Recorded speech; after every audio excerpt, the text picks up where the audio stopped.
قال الله عز وجل في كتابه الكريم بعد أن أقول أعوذ بالله من الشيطان الرجيم فأتيا فرعون فقولا إنا رسول رب العالمين أن أرسل معنا بني إسرائيل قال ألم نربك فينا وليدا ولبثت فينا من عمرك سنين وفعلت فعلتك التي فعلت وأنت من الكافرين رب اشرح لي صدري ويسر لي أمري واحلل عقدة من لساني يفقهوا قولي اللهم ثبتنا عند الموت بلا إله إلا الله اللهم اجعلنا من الذين آمنوا وعملوا الصالحات وتواصوا بالحق وتواصوا بالصبر آمين يا رب العالمين. Today's khutbah is a continuation of what I started last week, speaking about emotional trauma and some of its components that are talked about in the Quran. And I've been spending the last week just thinking about how to continue this series because there's such a vast amount to cover. But I realized that I should stick to a method that I've been committed to for so long, and that is allowing the Quran to dictate the course of the material to be covered. So my plan, inshallah, is to go through as much of this conversation as possible in this series of khutbahs and to analyze the components that I haven't done in the past and to highlight things about what we can recognize in terms of not just trauma and how to deal with abusive trauma, inshallah ta'ala, in light of Allah's words. So where I want to start today is really something about the word abuse. We think of this word as something that's used in extreme cases. So when you say that somebody's a victim of abuse, for instance, then you would think of somebody who has been maybe hospitalized because they got beat up, right? Or somebody's been kicked out of their home, or some really, really extreme, outrageous circumstance that we find, okay, now that was abusive. Or somebody really raised their voice or really went out of their way to insult or humiliate someone. That would be abusive behavior. But actually, the term abuse can be used for something much more silent. It can be used for something that's kind of like a slow boil.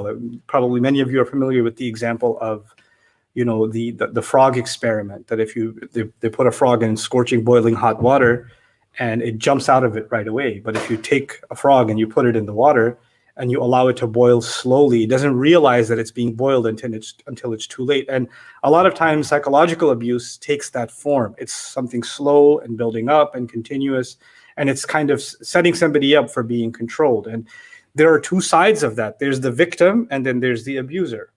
And no one is 100% a victim and no one is 100% an abuser. There are spectrums in between. But the Quran does make things, in some cases, black and white, so we can see the qualities of an abuser and the qualities of someone who they're trying to make into a victim. So we can recognize both of those elements clearly. And then we have to figure out in our lives where we stand. It might end up being that I'm in a position of a victim, or I'm in the position of an abuser, or that I'm a victim in some things and an abuser in others. That may be the case too. But that requires an honest look at ourselves. So one of the disclaimers that I want to give as I speak about the subject is it's very easy to put ourselves in a position where we say, well, I heard this and I can think of like 4 people that are exactly like this. And we're not thinking about ourselves. We'd hate to put ourselves in that mirror view. Do I have any element of this in me, right? That's a very hard thing to do, because human beings are not prone to look at their own flaws. It's not easy for us to do that. Allah says, "Bal al-insanu ala nafsihi basira, walau alqa ma'adhira." Human beings are in best full view of their own selves. The human being is, even though he makes all kinds of excuses, he casts excuses. In other words, we are defensive about ourselves. And it's obviously something that happens when somebody else insults us and we get that "how dare you" reaction immediately. But this is not about somebody else pointing the finger at me or somebody else pointing the finger at you. This is about us looking at the Quran as a contemplation for our behavior, our own behavior, and also, of course, recognizing abusive behavior around ourselves. So it's both of those things, because we're not immune. Allah says to us, "La tuzakku anfusakum," don't declare yourselves pure. Another way of thinking about that ayah is don't consider yourselves self-righteous. You're not so pure yourselves. So it's probably bad for us to think that everything I'm saying is only pointed at somebody else. It's also equally bad that you hear something and you only blame yourself. These are two extremes that happen, and they actually are both, interestingly enough, a form of self-obsession.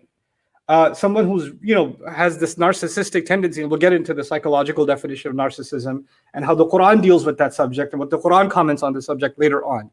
But there are different shades of narcissism. Somebody who's obsessed with themselves. There are two very different shades of it. One shade of it is someone who thinks they're more important than everybody else, right? Their feelings matter, nobody else's feelings matter. What they want is priority. What anybody else wants is not priority. They're not able to empathize. They're not able to connect with somebody else emotionally. They're not able to have even sympathy for somebody else.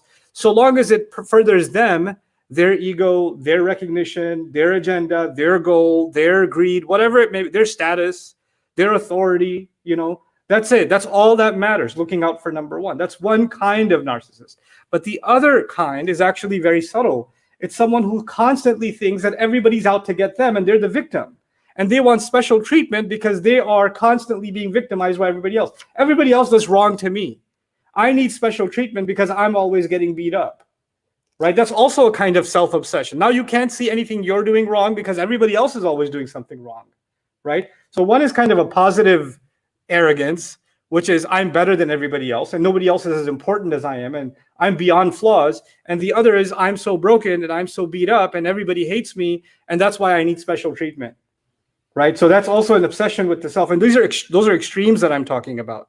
But there's a spectrum in between. So I don't want any of you, as you listen to these things, to go into the extremes. For myself also, to become extremely defensive about myself, or to become extremely self-victimizing and say, yeah, that's exactly me. Neither of those are healthy. And I pray that we're able to maintain that balance and that sincerity to the word of Allah and to see ourselves and others in an honest light. So I left off just commenting on the fact that Musa alayhi salam was brave enough to confront the Pharaoh on Allah's command and say, Inna Rasulu Rabbil Alameen an arsil ma'ana bani Israel.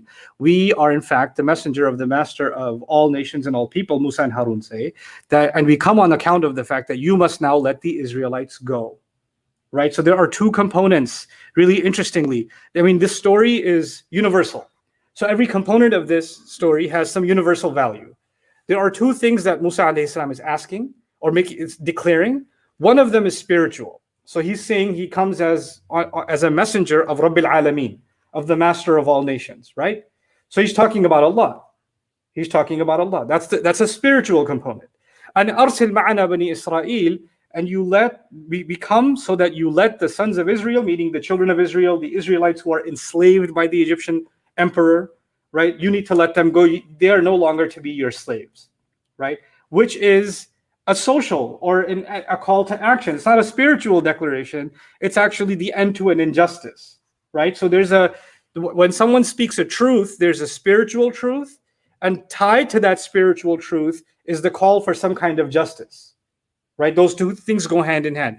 Very simply, in your life, you could say, well, for example, your uncle is, not treating his sons fairly or something like that, or he's not dealing with his business partner fairly. You can start with something spiritual, like how we all have to stand in front of Allah one day, and Allah will make what's fair, and He's going to ask us about everything that we do. And on that spiritual basis, maybe you can softly give the advice about maybe you should treat your business partner better.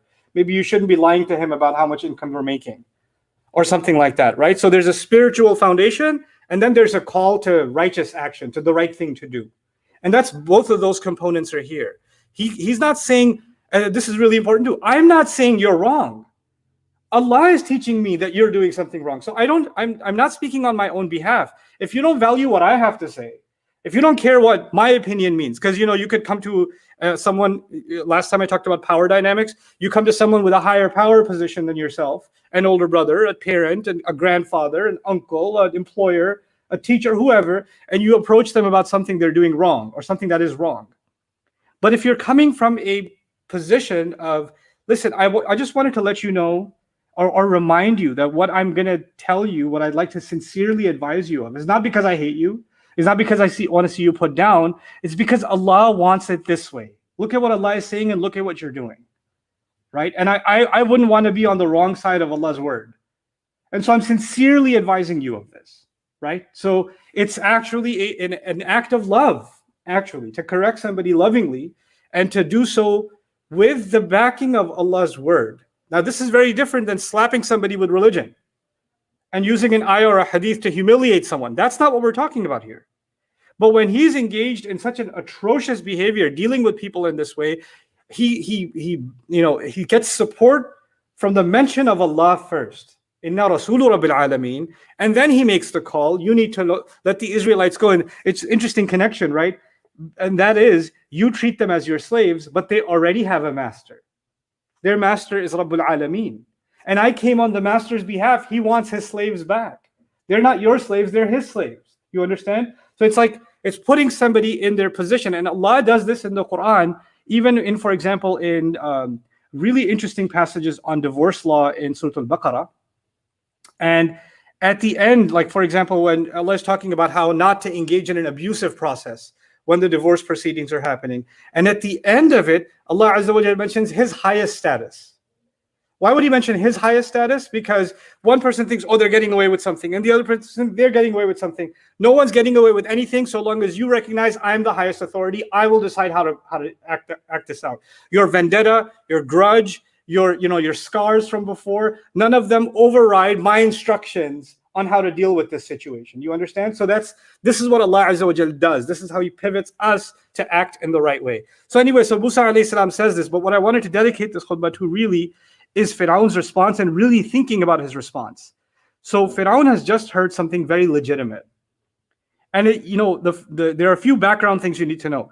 You would think the Pharaoh has his own superstitious religion in which he's a god, he's the son of he's the child of the sun god Ra, and they have their mythology and their ancient tradition. But in fact, we learn in the Quran that they were very familiar with Islam. They knew that there's only one God and that he sends prophets and the prophets get revelation. And in fact, they knew that because this empire was only able to become an empire because of the dream of Yusuf alayhi salam. And they remembered that in their history. They recognized him. They understood that he was a prophet. They knew that he talked about Allah all the time. They knew that he talked about messengership all the time. And this is referred to in the Quran elsewhere. So this is important to know because it's not like the Pharaoh's hearing something he's never heard before or he has no idea. He knows. He knows.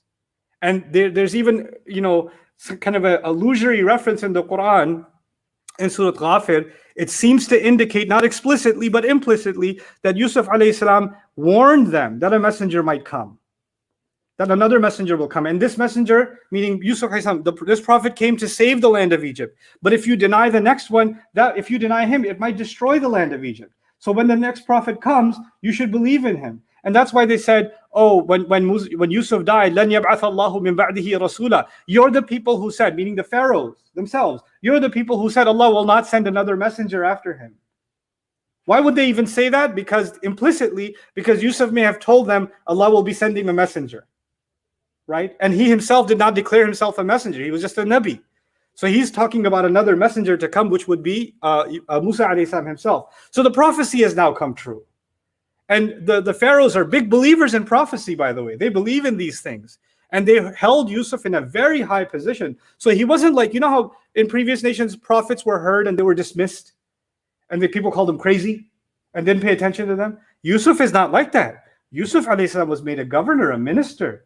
He's considered a savior of Egypt, his word. And that word also based on his interpretation of a dream, of a prophecy that he made about how the famine's going to play out. So they paid close attention to the prophecies of Yusuf.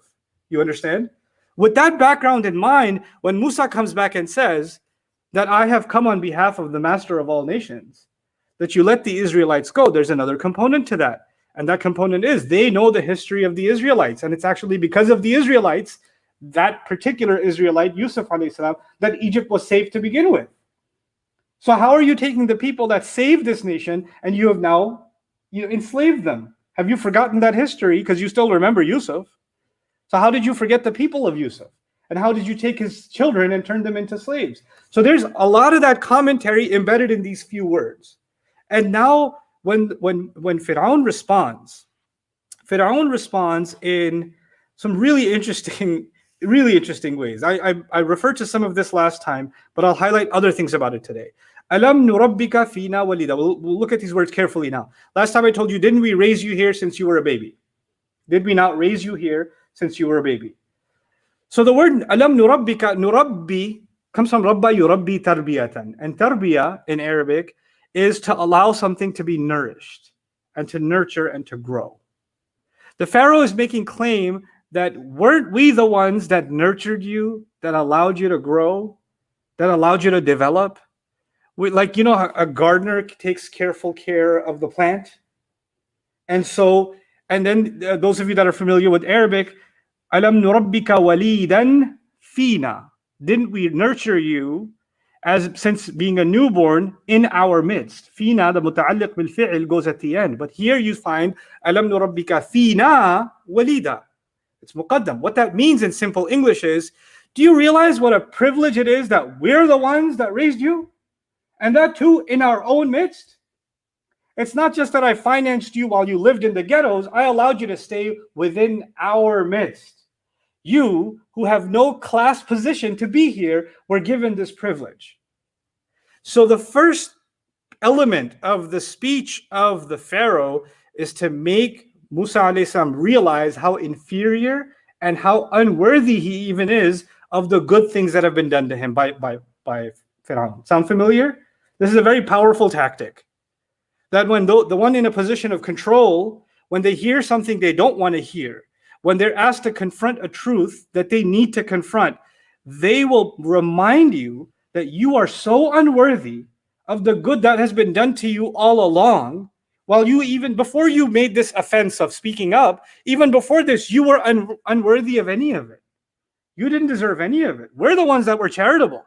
We're the ones that allowed you to stay in our midst, and we nurtured you. We nurtured you.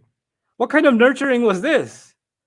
What kind of nurturing did, Fir'aun give? Fir'aun can give material nurturing, it's true. He can allow him to live in a palace. He can provide him food, breakfast, lunch, and dinner. He can give him royal clothing, which he probably had. He could probably give him a beautiful horse or a ride, a chariot, status. These things Musa alayhi salam probably enjoyed. But now you see raising someone from the Fir'aun worldview and raising someone from the Iman worldview and the difference between them. There are people who will give you material things, and they will give you nothing spiritually, nothing morally, nothing ethically. How did you raise him a millionaire and you made it okay to have slaves? Because those two things are not mutually, because I did so much good to you in the material sense. I provided you a high level political education. You learned how things work inside the palace and the court. I'm sure Musa alayhi salam was very much familiar with the economics of the country and the more complex things that were happening in Egyptian society. It was the most advanced society of its time. So he's got a high level, PhD level kind of education. In fact, some historians even argue that royalty from around the world used to send their young to the Egyptian empire to gain higher education. So Musa alayhi salam is basically being raised in the Harvard of the time, right? He's getting that high class education.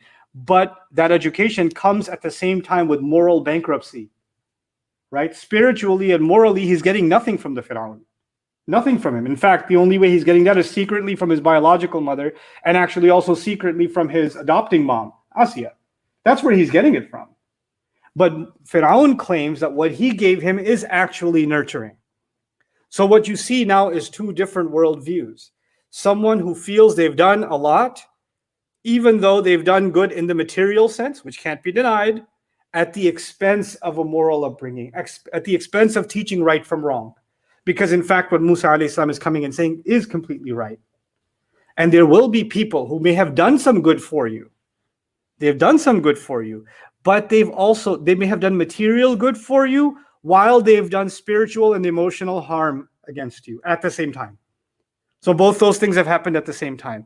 But they'll claim and they'll make you feel inferior, or you might make them feel inferior for the material gain you may have given them, the material support you may have given them, even though you were, destroying them emotionally and spiritually, even though that was the case. And that's where Alam nurabbika fina walida comes from. And the fact that when you do something, if you do something for someone you love, is the other part of this. If you genuinely love somebody, and you give them something. You give your dad a car, right? Or you give your brother, you paid off your brother's loan, something. You did something for somebody. You never bring it up again. Doesn't matter if they hurt your feelings. That's not why you gave it to them. So that time I paid your tuition, you forgot already? You see, I knew you didn't deserve it. You would never do that. And if you do that, then you have a quality Fir'aun has. You see that? He's highlighting, if he did something out of nurturing love for Musa alayhi salam, then it's done. You did it out of love. It's not brought up. It's not used to remind the favor and to make someone feel how small and insignificant they are because everything you've done for them. The kind of people who like to remind how much everything was done for someone, that's the kind of person that does it, that shows that giving was not actually out of genuine love. It's actually out of, eventually this will be a means of control. I'm giving, I'm going to get a return on my investment. If not a material return on my investment, maybe I'll get control this way, because they'll always be buried under my favor. But if you gave, and you gave for sincere, genuine reasons, then you don't bring it up again. In fact, even the Quran says, Ya ayyuhalladhina amanu la tubtilu sadaqatikum bil manni wal adha kalladhi yunfiqu malahu ri'a an-nas. Believers, don't cancel out any charities you may have given by imposing it as a favor later on, by bringing it up, and by saying hurtful things. Right? So now that's exactly what he's done here. And that's exactly what you might find somebody doing. And that's a way of putting you in place. Everything I'm saying about Fir'aun has an effect on the listener. What effect is he hoping to have on Musa is what I'll conclude with today. What effect is he hoping to have by saying, Alam nurabbika fina walida? He's hoping to have the effect that he will feel so buried under the weight of my favors that he will feel that when he spoke truth and he called out something wrong that was happening, that he'll feel so ungrateful. He'll feel ungrateful for saying the right thing. I am being so ungrateful and so dismissive of everything Fir'aun did for me by saying what I'm saying. I should be ashamed of myself. How could I question him? How could I challenge what he's been doing with the Israelites? How could I bring up a God other than him? How could I do that to him after everything he's done for me? One of the powers of an abusive controller is that they can make you feel like doing the right thing is an act of ingratitude. Right? It works. It works. So you might hear things like, oh, so this is how you thank me for everything I did, huh? This is the thanks I get. This is how you show me gratitude. Wow, thank you so much. You know what? Now I really appreciate why I did everything for you. Right? And you're not being disrespectful or abusive. And if you are, that's something else. But if you're simply saying the right thing, just the right thing, and you're being slammed for it with the accusation of being ungrateful, this is a very powerful tactic. It didn't work on Musa alayhi salam, but on most of you, on most of us, it works. When you shame somebody, they back down. And then he didn't stop there. He did two other things, which I'll elaborate next week, but I'll give you a hint towards them. He said, وَلَبِثَّ فِينَا مِنْ عُمُرِكَ سِنِينَ, and you remained in our midst for so many years of your life. So many years. You stayed even among us. In other words, we didn't just nurture you when you were a child. We allowed you to be an adult. I didn't throw you back among the slaves. I kept you royalty, even though you're a slave race. So many years of your life you lived here. And it also implies not just gratitude, now a new dimension, and that is, you lived here. You don't know how to act in the palace? You don't know how to talk to the king? You don't know the kind of respect everybody gives me? You're going to talk to me like this? In other words, for saying the right thing, not only am I ungrateful, I'm also disrespectful.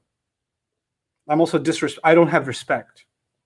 In other words, the abuser is doing something wrong. This is what I'll conclude with. The abuser is doing something wrong, but by the end of this conversation, I don't feel like they're doing something wrong. They're making me feel like I'm the one doing something wrong. They're able to flip the script. And that's actually what psychologists talk about when they talk about, people that are in abusive relationships. They are trained to blame themselves.